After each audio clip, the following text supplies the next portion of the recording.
Hello. I am Baby John, which is a nickname my dad gave me affectionately over the years. I am much older than a baby, but I am Baby John nonetheless. I know that you're here expecting a comedy routine. I've learned my lesson. I am not that funny anyway. I do crave the sound of crickets, so I won't be doing that.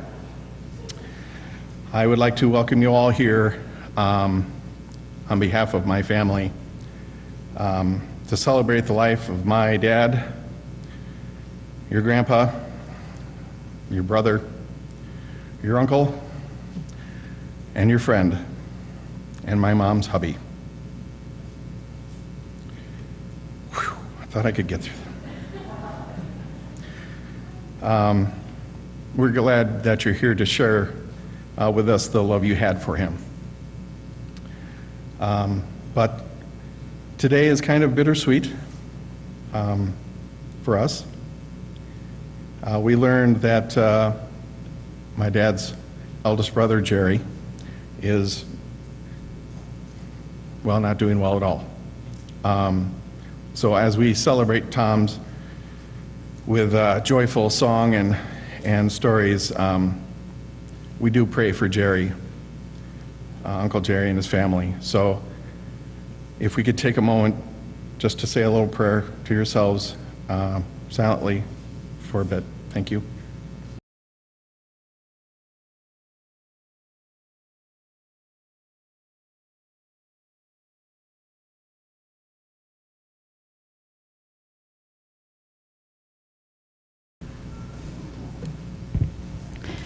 I know we just got done praying, but I want to invite you all to join me in a little prayer or reflection, whatever is most comfortable for you.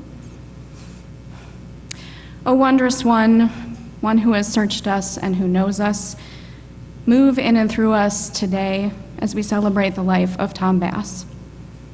As we grieve, hold us in your comforting embrace, kind of like a grandpa hug. As we laugh, fill us up with Tom-like joy. And as we remember, help us to know that Tom lives on in the stories and our laughter and the music.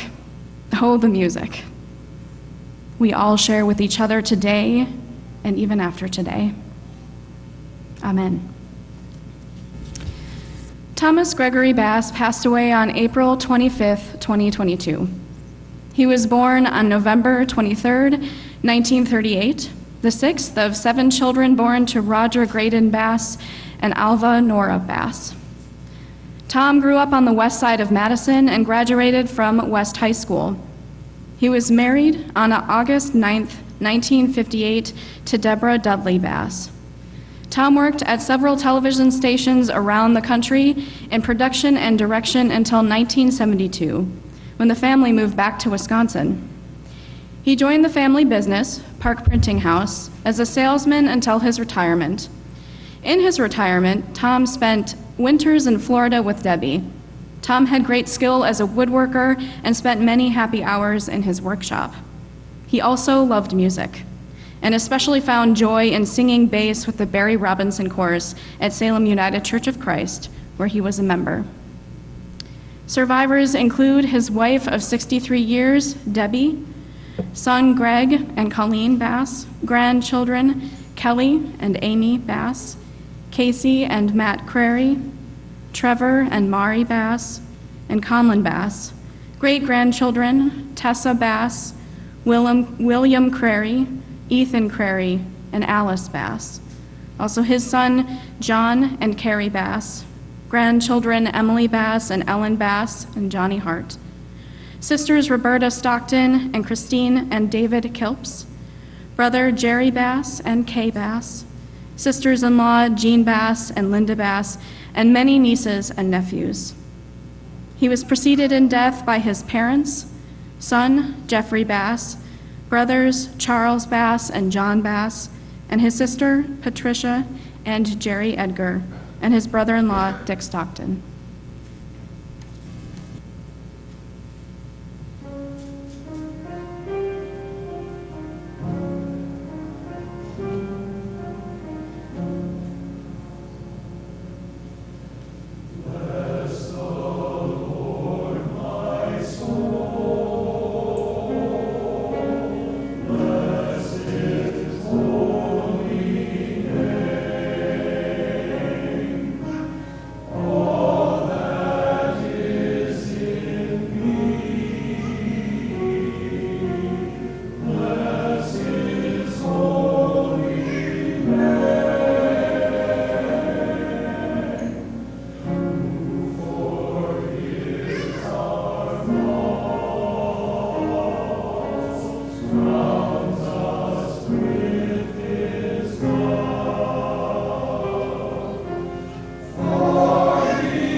thank you for clapping.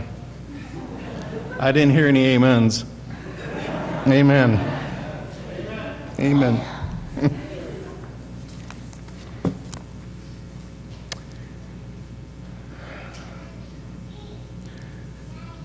Again, thank you all for coming. I could go over the particulars of the life and provide you with lifetime stats like they have on the back of a baseball card. And it would be impressive. I'd collect my dad's card. I could go over the jobs he's held and the friends he's made, his achievements. I could tell you that if I, or really anyone else, needed to borrow a tool, or needed a screw or a bolt, or a certain grain of sandpaper, or literally anything, he had it in his shop, and he knew right where it was. I could tell you how he could talk to a complete stranger, and after a while, they would have known each other. It was like they would have known each other all their lives. Some of you here are here because you were that perfect stranger. But I'm not going to talk about all that stuff. I'm going to share with you what I knew my dad. But before I go too far, a bit of housekeeping. I never really called my dad. Well, I didn't call my father, even though technically he was my father. I did call him Dad because he was my dad. But it was after a few years, when he was much older, I began to refer to him as Pop. Because he was my pop. Seemed to fit. I should say long before I knew my pop, he went by other names. Sam, Goonsides. Again, I don't know where that comes from. I'm sure there are other nicknames that he had, but I knew him as Pop. So what I'm about to say comes from a perspective of my childhood and my inner child, and it's going to get complicated, so try to keep up. I'm calling it, he just knew. Long before I knew my pop was when it all began. And what began was he just knew. He just knew. And what he knew was just forming, but what began was a lifetime of knowing. Some here knew my pop long before I knew my pop. So many of you probably already knew that he just knew.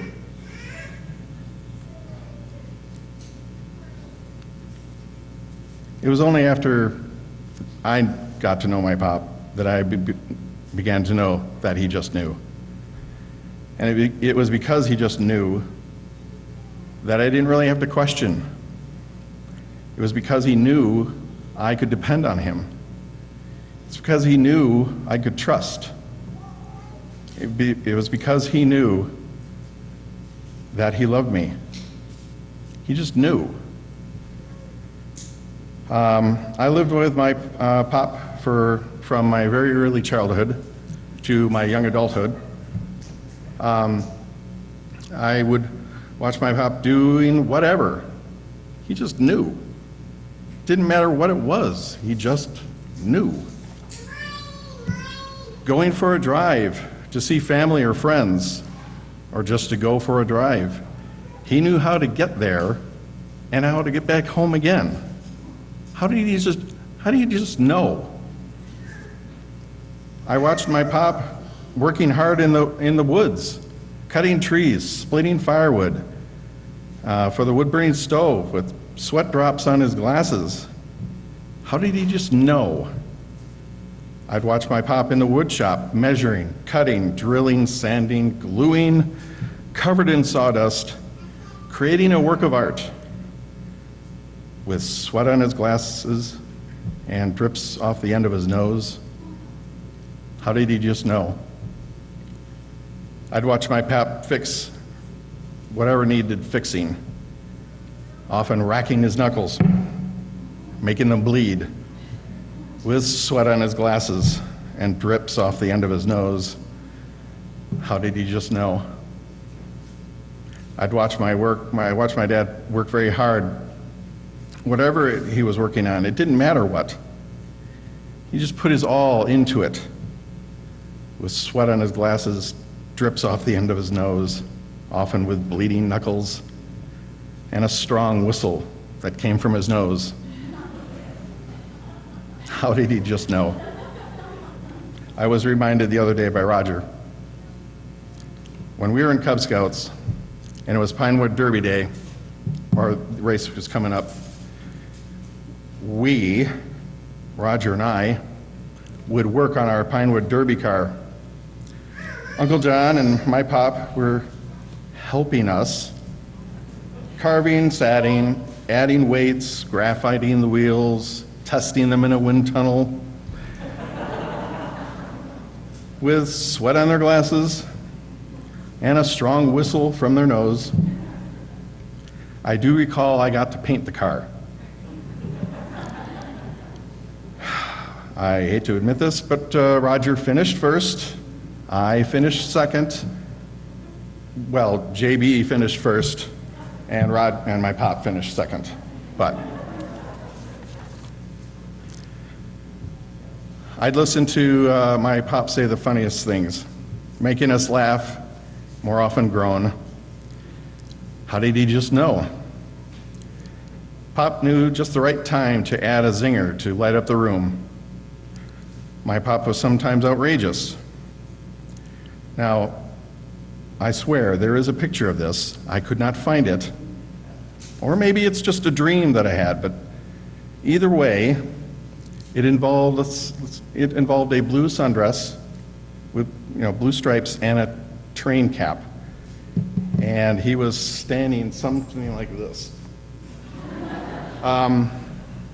Whether it was real or in my dreams, I don't know. But he always knew the right time to make me laugh. How did he know?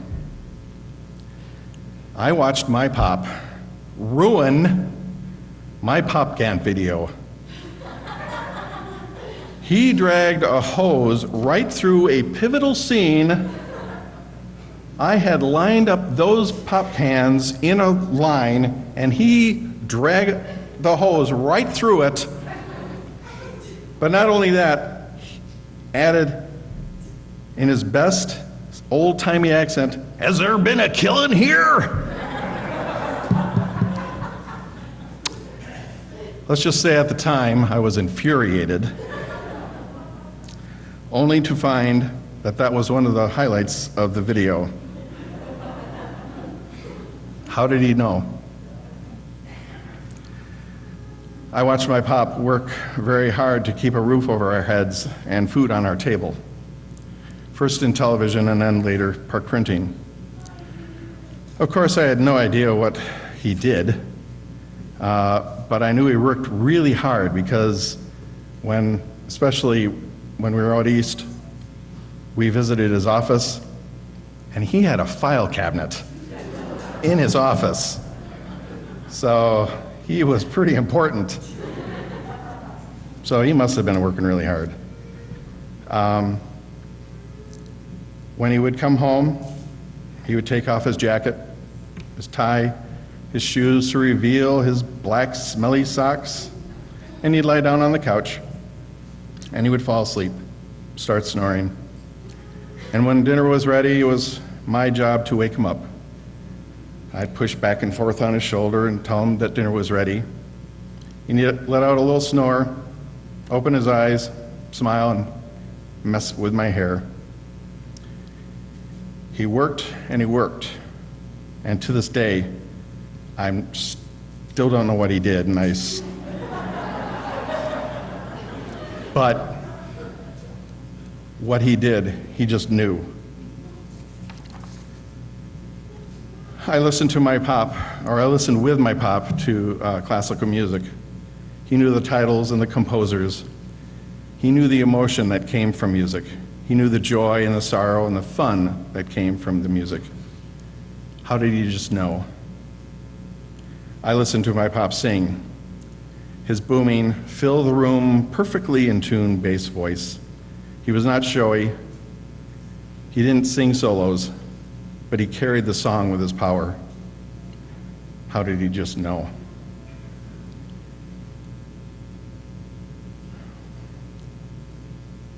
I lived with my father, being a father. I lived with my pop, I should say, being a father.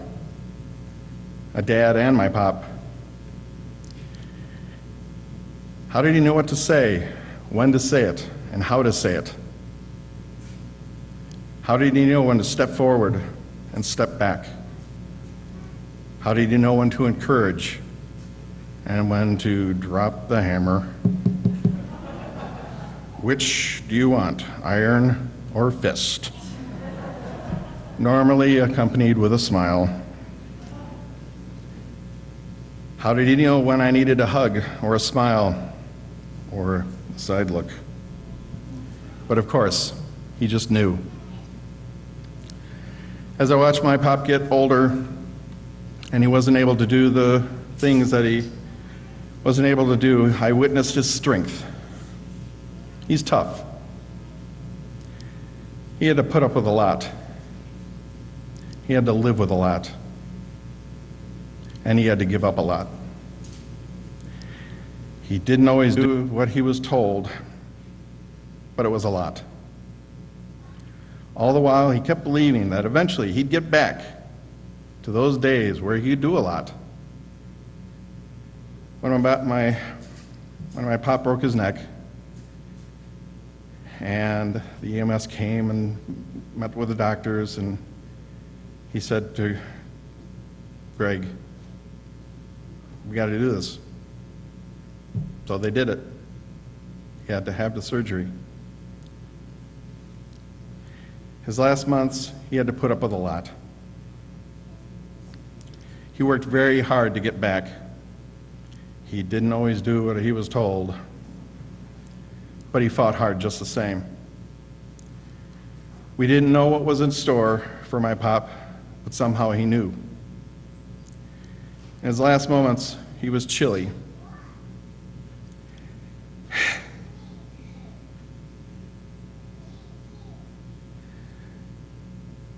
And he asked for a warm blanket. The nurse gave him a warm blanket and put it over him and said, "I'll be right back." My pop fell asleep under that warm blanket, and he knew it was time to go.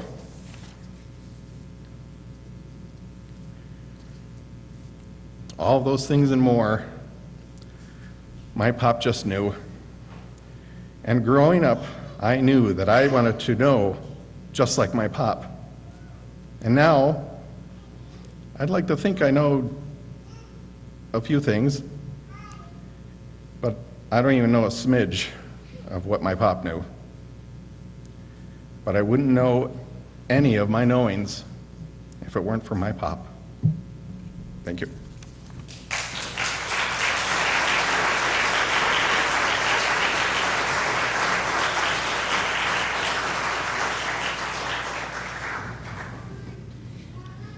I'll just say my dad does know a lot.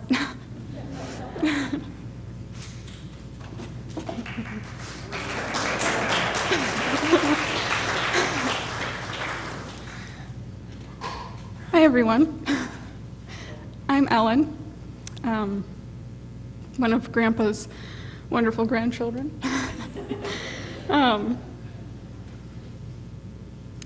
Before I sing my little song for Grandpa, and for all of you, I wanted to share a little story about my last time with my grandpa. It was probably one of the most special moments I had with my grandpa, even though there were so many good ones. I came over to my grandma and grandpa's house. I'm going to stand so I can see my family. I came over to my grandma and grandpa's house, and my grandpa was talking about this Frank Sinatra concert special that was on TV, and he wanted to see if we could find it on YouTube, which took some time, but we eventually found it. Frank Sinatra is one of my favorite singers, and so I was very excited to watch the concert with him. So we listened to a lot of his great songs, and eventually we took turns looking up our own favorite songs. My grandpa had a really good ear for really good music. And that night, my grandpa asks me a question. He says, "Ellen, do you sing much anymore?" And I say, for myself, in the car, in the shower, but I'm not in a choir, and I don't perform to anyone. And he so lovingly says, "Oh, what a waste." I think that was my grandpa's way of saying, "You should sing, darn it," only he would probably say a different word than darn. So here I am singing for all of you. I wanted to say a little thing to all the grandchildren.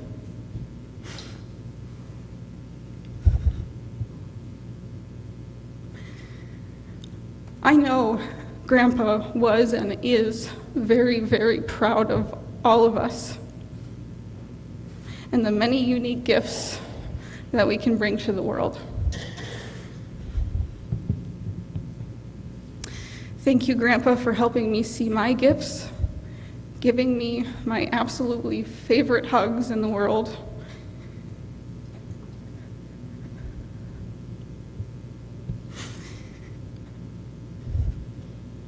and for always being with me when the music plays.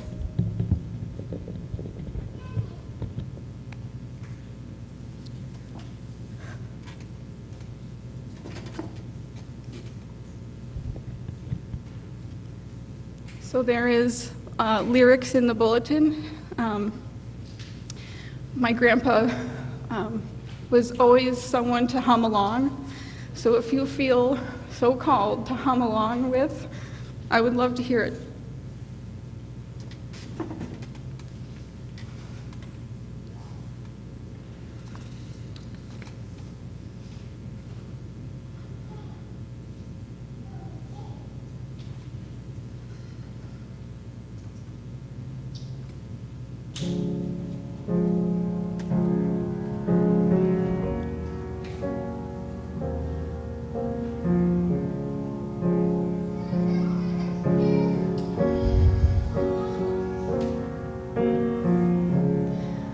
All I want to do is sing.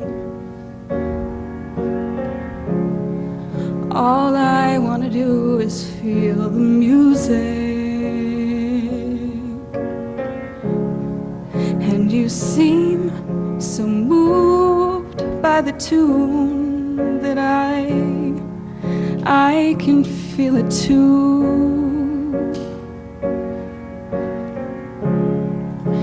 I can hear you hum along with that sweet harmony always, and a tear is in your eye. You bring music to life. It's like you soar with music. You fly on a song. It's like you soar with music. You fly on a song.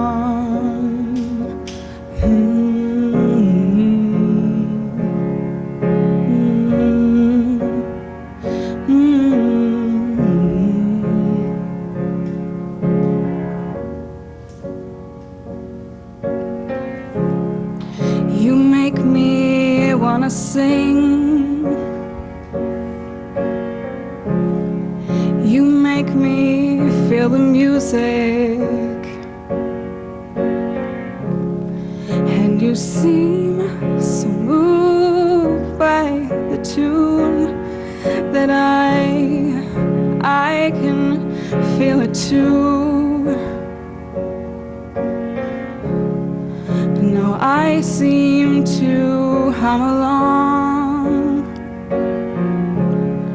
with that sweet harmony always, and a tear is in my eye. You brought music to life, and I soar with the music. I fly on a song, and now I soar with the music. I fly on a song. Ooh, ooh,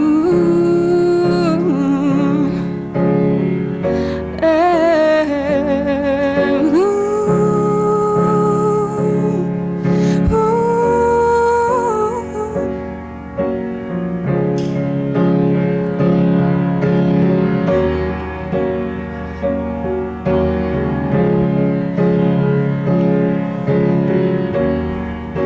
And now you're soar,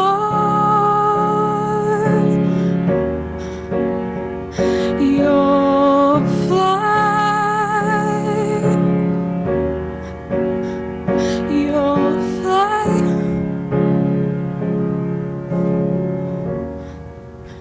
with the music.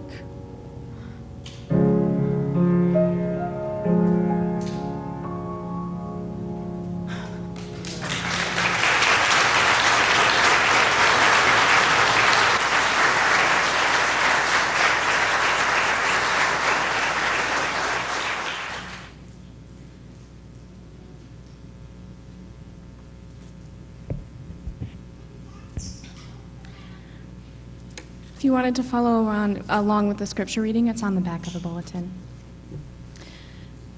Psalm 139. You have searched me, Lord, and you know me. You know when I sit and when I rise. You perceive my thoughts from afar. You discern my going out and my lying down. You are familiar with all my ways. Before a word is on my tongue, you, Lord, know it completely. You hem me in behind and before. You hem me in behind and before, and you lay your hand upon me. Such knowledge is too wonderful for me, too lofty for me to attain. Where can I go from your spirit? Where can I flee from your presence? If I go up to the heavens, you are there. If I make my bed in the depths, you are there. If I rise on the wings of the dawn, if I settle on the far side of the sea, even there your hand will guide me. Your right hand will hold me fast. If I say, surely the darkness will hide me, and the light become night around me, even the darkness will not be dark to you. The night will shine like the day, for the darkness is as light to you. For you created my inmost being. You knit me together in my mother's womb. I praise you because I am fearfully and wonderfully made. Your works are wonderful. I know that full well. My frame was not hidden from you when I was made in the secret place, when I was woven together in the depths of the earth. Your eyes saw my unformed body. All the days ordained for me were written in your book before one of them came to be. How precious to me are your thoughts, God. How vast is the sum of them. Were I to count them, they would outnumber the grains of sand. When I awake, I am still with you.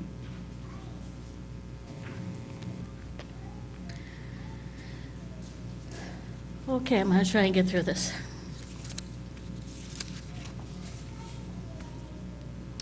John 14, 1 through 5.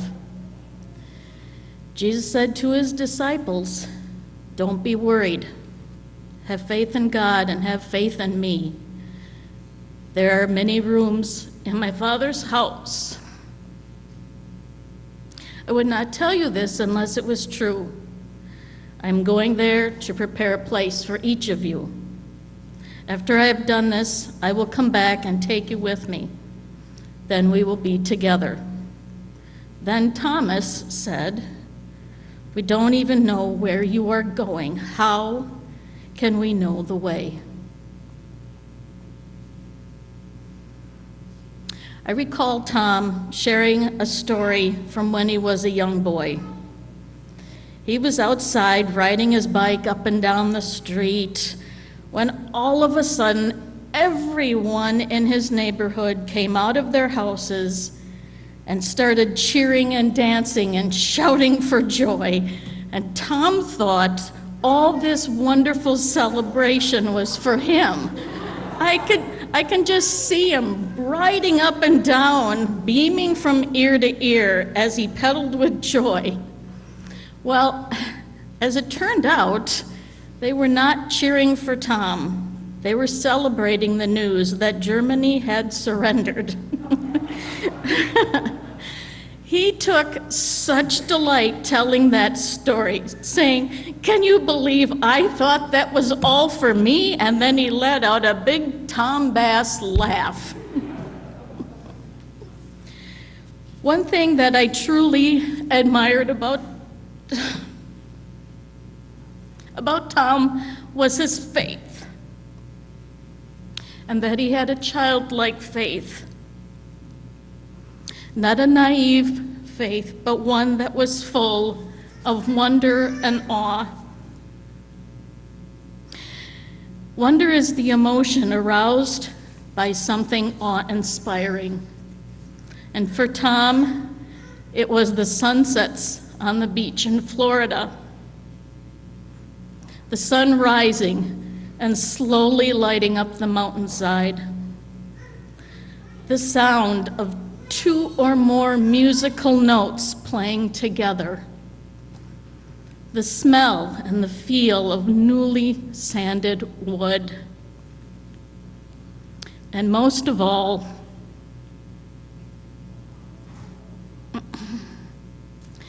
the beautiful face of each grandchild and great-grandchild as they came through the door every Sunday evening. I also admired Tom's relationship with God. He didn't believe in a spiteful, vengeful God. Tom believed, I feel, in a God of pure love. One who was there to lift him up when the unimaginable happened. And a God of hope that one day there will be peace again. Because of this, I have hope that on the day Tom left us here, he found himself on the streets in heaven. And there all the loved ones who had gone before him were coming out of their houses, cheering and dancing and singing for joy. And this time it was for Tom. For unlike Thomas the disciple, Thomas the Bass knew the way. Tom, come, we have prepared a place for you.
I need a step stool.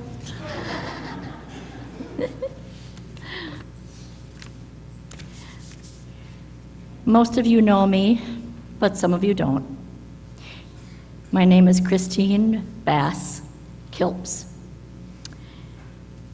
Before Tom was a husband, a dad, or pops, or grandpa, he was a brother to 6 siblings. And he was the closest brother in age to me. He was 11 years older, because you see, there were 6 children in 10 years, and then there was a little 11-year vacation. So, ta-da. I think it's funny, though, that even though I'm 72, some people still call me the baby sister. In fact, John said baby sister in a text last night. So maybe one of these days I'll just be the little sister instead of the baby sister. So my brother Tom, I knew at a very young age that he really didn't like having much to do with me. Now, in later years, I realized that when you've been the baby for 11 years, well, your nose might be a little bent out of shape. Amen. Did he ever complain to you about it, by the way? No? Okay. You're not. So, the 5 older ones, they used to do things like pick me up, carry me around, set me on a countertop and give me cookies. Not really safe. But when it came to my brother Tom, he was kind of like, eh. So I remember when I was about 4, I thought, I'm going to take a chance and see how much he likes me now. And I tried crawling up into his lap, which I could have done to any of the other 5, and they would have just picked me up and sat me on their laps. I tried crawling up into his lap, and his hand came out, and he said, "Get down, you little brat."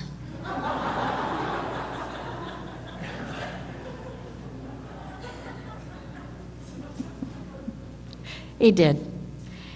And then I knew that I still was not okay. And I wondered how long it would take, but I just kind of accepted it. But kind of a really neat thing happened. Well, neat in some ways, but when he had just turned 18, and I was going to turn 7. And I became ill, and I was diagnosed with rheumatic fever. And the treatment for rheumatic fever was putting the child in bed for months. And ultimately, I did spend 5 months in my bed. And that was before the days when you could have mom and dad sleeping in the room, or, visitors. This was in 1956, yes. And only my mom and dad could visit me. The day came, though, that I could go home, and my mom, the nurse put me in the way they do it.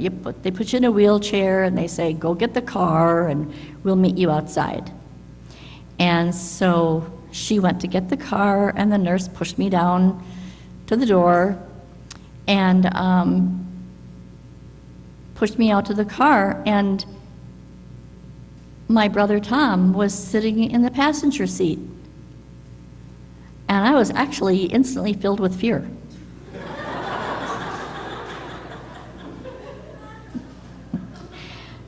Because I thought, okay, if I don't die from, being in bed or my heart going bad, he's going to kill me. What happened, though, was that he got out of the car and he came over to the wheelchair, and with his big old arms, young arms rather at that point, he picked me up and he carried me to the car and he sat me on his lap. And in 1956, there were no seatbelts, car seats, and he held me. His arms were around me all the way home.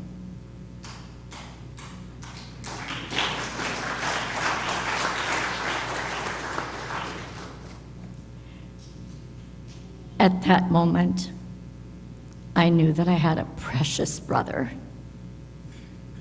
Well, at least I could add him to the precious brothers. It wasn't long after that he met Debbie, because he was 18, right, Deb? But he was truly my very special big brother. I think he and Debbie would do anything for me, and they have done so many things for me and my family over the years. They're loving, beyond loving. I remember on my wedding day, our mom and dad had died in a car accident in 1971. And in later years, not then, we sort of kidded with each other about being orphans. But I was 21, and it was 1976, at the age of 26 for me, that I married this lovely man. And sure, grab that picture.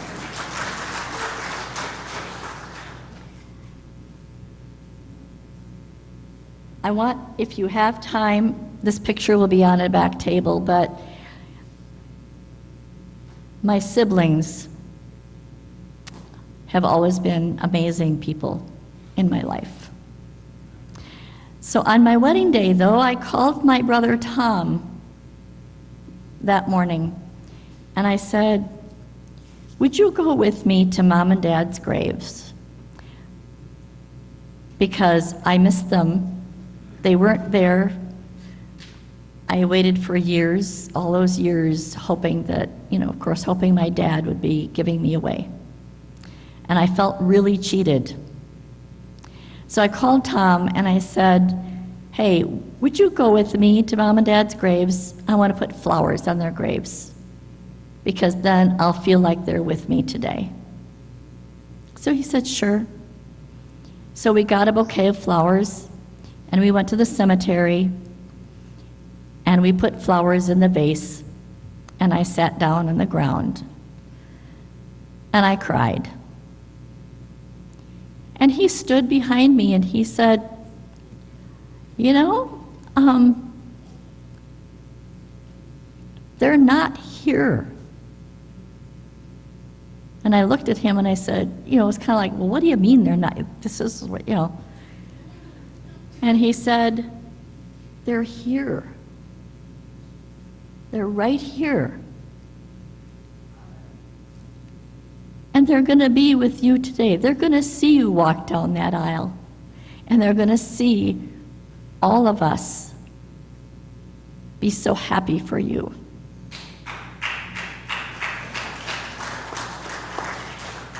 So that afternoon, I did. I felt them with me. Tom was right. And when you say, Carrie, his faith, yes, he had that faith. And I think since 1976, I've probably gone to that cemetery about 3 times because they are here. And that's where he is now. It's really great, though. Sometimes it's not fun being the youngest of 7 because you lose your siblings. But what was really great about having these 6 older siblings is they all retired long before we did. So having a retired brother live less than 2 miles away after you have each knee replacement and you need to go to therapy, all you have to do is call and say, "Hey, are you busy on Thursday? What do you need? I need a ride to the PT." He would be there, no questions asked, and then he'd say, "When's the next one?" He'd write it down every time. He would come and pick me up and take me anywhere I needed to go. So I was at a great advantage at being 11 years younger. In these last few years, actually last couple years, when he was less mobile, I would get a phone call and he'd say, "Are you going to Costco anytime soon?"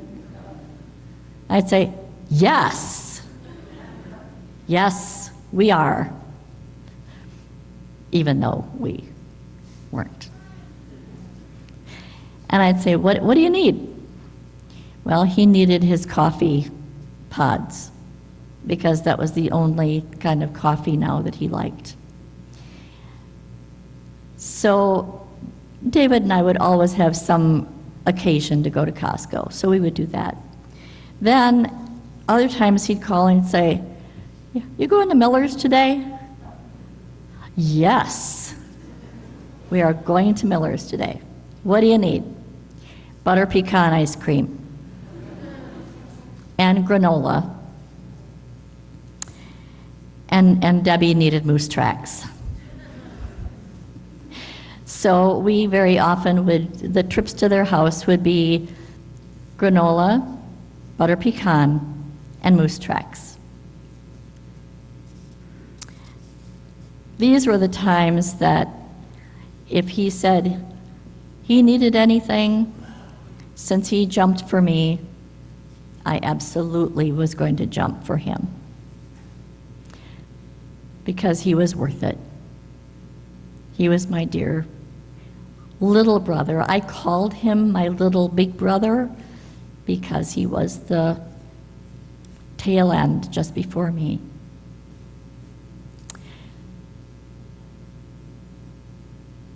One last little thing. As you look in your bulletins, you see all the beautiful things he made, and you guys took pictures of all those lovely things.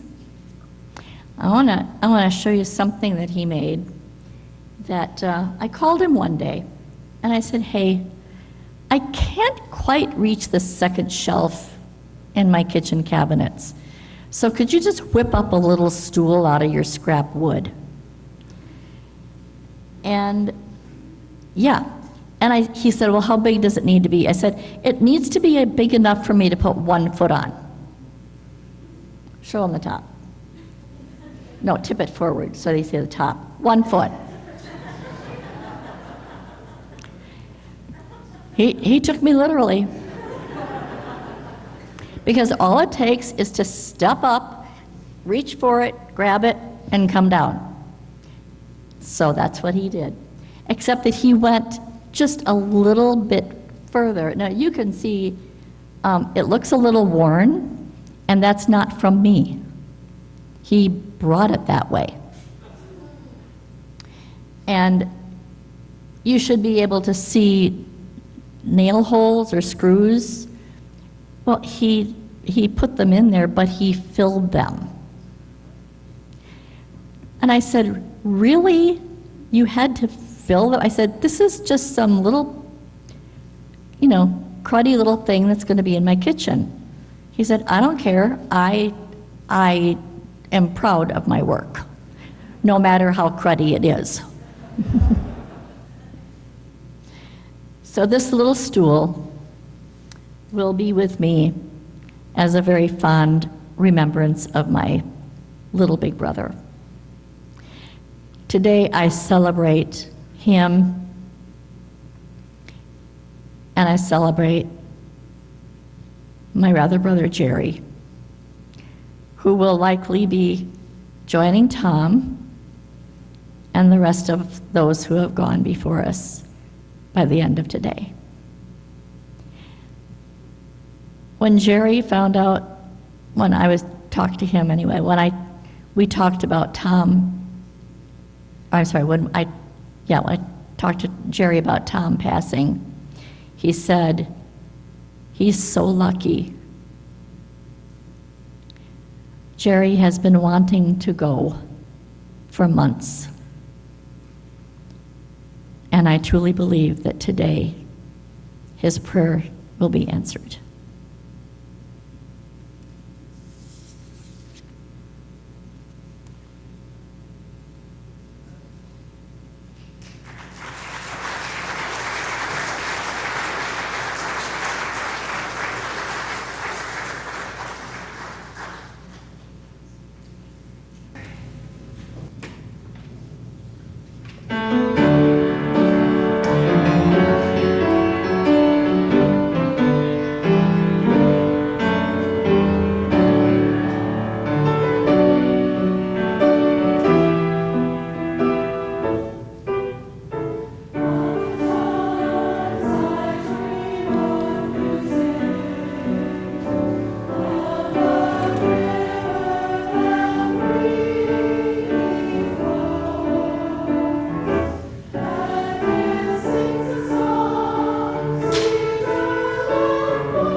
Yeah, I was just about to say that I'm really questioning my decision to follow that. I had a lot of confidence. It was misplaced. No. Come on. I had a lot of stuff written down, and I think I'll stick to most of it, but I spent a lot of time thinking about what I could say about my grandpa. He was a really good grandpa. We were really lucky. I had the privilege of knowing all four of my grandparents into my adulthood. And that's such a gift. I can't even tell you how lucky I feel. But like Dad's been saying, since that has happened, the price of that is this. It's just love.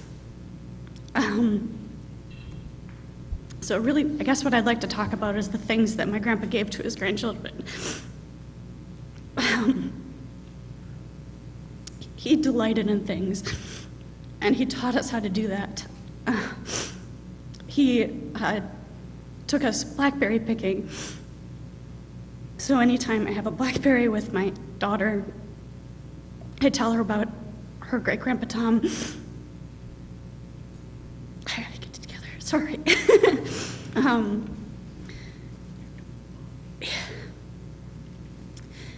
A lot of my memories are tied to Gaffney Road.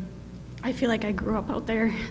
So blackberry picking, sledding down the hill, having campfires out the back, Sunday dinners. The picture in the program is actually, the bigger version is of Grandpa holding up a roast, which he dubbed roast beast.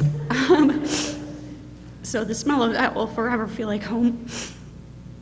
He delighted in cooking. He delighted in just sharing adventures with us. Like, he just enjoyed things so purely.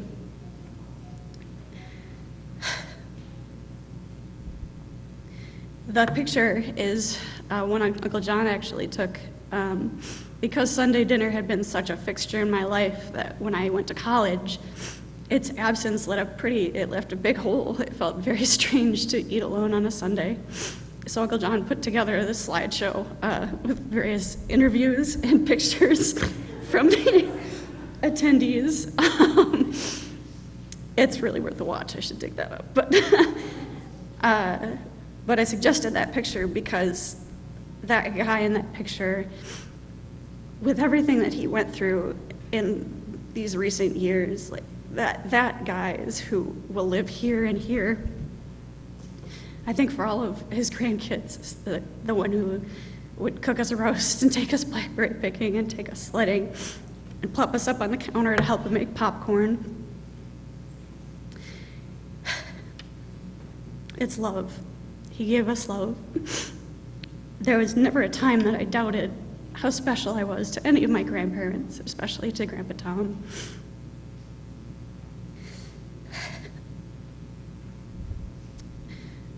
So to just tie this all together, Amy and I recently started watching Doctor Who, and I promise this is related.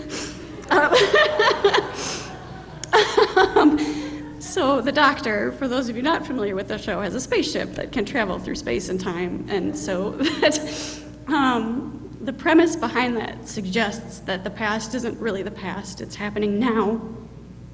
And it's a really wonderful and comforting thought that somewhere, somehow, there's a little basket up on a counter, stirring a popcorn crank, and just feeling so loved and so safe.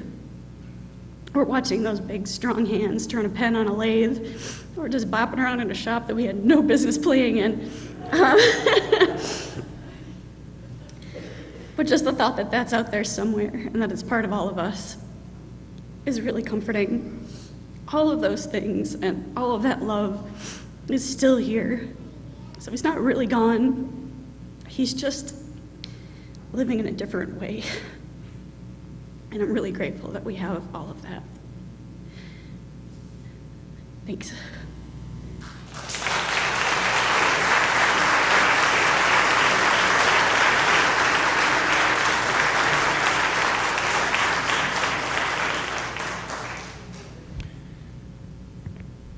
So I would love to speak with each of you individually because I know all of your stories with my dad are unique because he touched and connected with so many people. I have a prop.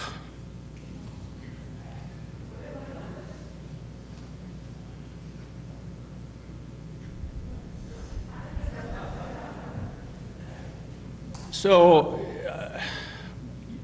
my dad was a hat guy. Now I'm a hat guy. This one says, life is good. And it is. And what's more amazing about life is good is that my dad went through countless really good stuff, really bad stuff. But still, his answer was always, life is good.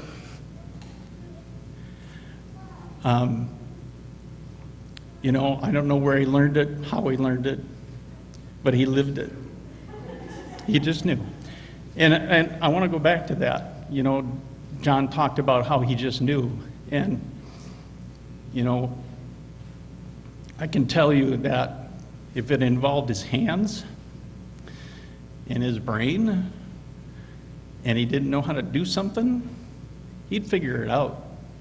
He was best with these, working with his hands. But it was always tied to his heart and his brain.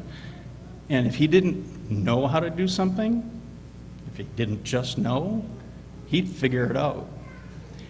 He came up with just do it before Nike did. And that's what, you know, when I was younger, when I lived with him for a short time when I was a child, I didn't appreciate any of that. But basically, he could pick up anything, any tool, and understand it, but through research and trial and error.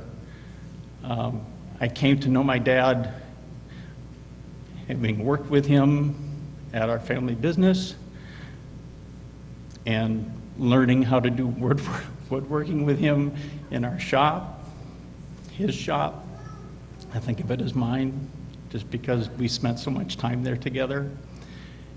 And again, he always had a way of figuring it out. And if he couldn't figure it out, he'd damn well keep trying until he got it. So I would say the last few years, just do it kind of shifted a little bit to Greg and John, you need to just do this for me.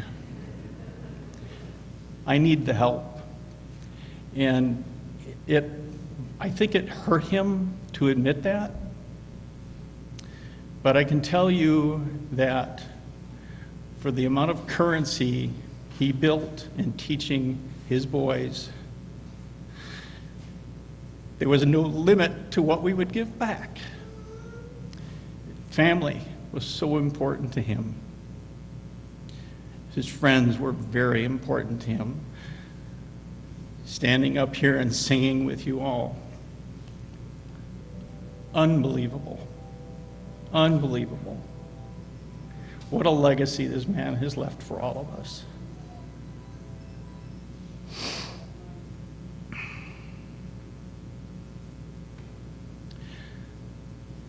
Anyway, I don't really want to spend too much more time because, like I said, I could do this for hours, but we're only going till 4. So music, family, probably not in that order. Faith, mostly family. That's my dad. And I will leave you with a piece that, let's just say, can't be overplayed. My dad loved music, especially really loud music. Oh, there's a closing prayer first. I'm sorry. I should pay more attention to the program. But anyway, what you will hear is probably my dad's second favorite piece. The first favorite would take probably 10 to 15 minutes. I'm not sure we want to sit that long, but this is a Vidor, and yeah. Thank you all for being here. Thank you for showing what his love meant to all of us.